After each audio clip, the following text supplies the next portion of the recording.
میفرماد لتسکنوا الیها، تا کنار زوج خودتون آرامش پیدا کنید.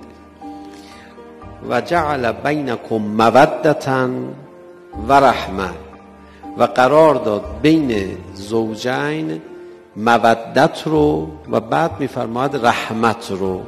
3 تا کارکرد خیلی مهم ازدواج رو خداوند متعال اینجا مطرح میکنن. آقایون 2 تا نقش برای خانوما باید بازی کنن، خانوم‌ها هم 2 تا نقش برای آقایون باید بازی کنن. منتها بعضی از خانوم‌ها و بعضی از آقایون بلد نیستن این 2 تا نقش رو همراه هم ایفا کنن. این 2 تا نقش اینجا در کلمه مودة و رحمه بهش اشاره شده نه تصریح.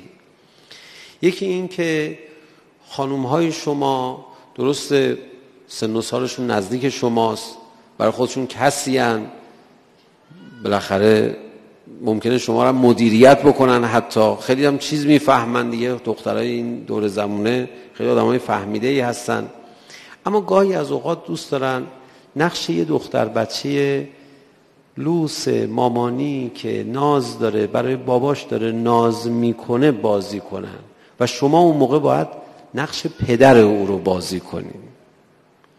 باید بزرگوار باشی. اون گریه میکنه، از دستت گله میکنه، بگو نازی نداره، باشه میخرم برات. بزرگوار باش.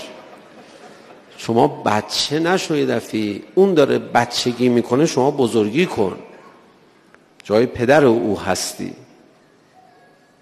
گاهی از اوقات دختر این نقش رو بازی میکنه، گاهی از اوقات دختر نقش، یعنی خانوم شما نقش دختر بچه‌ای که خودشو برای بابا لوس کرده بازی نمیکنه، نقش یه مادر رو بازی میکنه برای پسر بچه‌ای که از دالی باشی. شما هم بعضی وقتا پسر بچه میشی، مامان میخوای. خانوم‌ها یادشون باشه اینا تازه از ماماناشون جدا شدن. یه مقدارم پسر بچه‌های این دوره زمونه، نمیدونم چی من اسمشو بذارم، مامانی هم دیگه.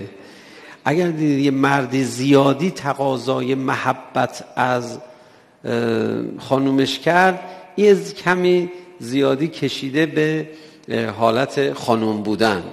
نه شما مردی، قرص باش، محکم باش. اما واقعا گاهی از اوقات مرد مثل یه پسر بچه‌ای میشکنه، نیاز به بزرگواری زن داره. خانوم بهش بگه که ابی نداره، درست میشه. مثل مامان دیدی تو خونه چجوری نقش ایفا میکرد، خانوم باید این نقش رو ایفا کنه.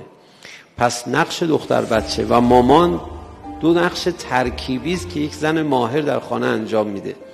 نقش پدر و پسر 2 نقش ترکیبی است که مرد نسبت به زن انجام میده.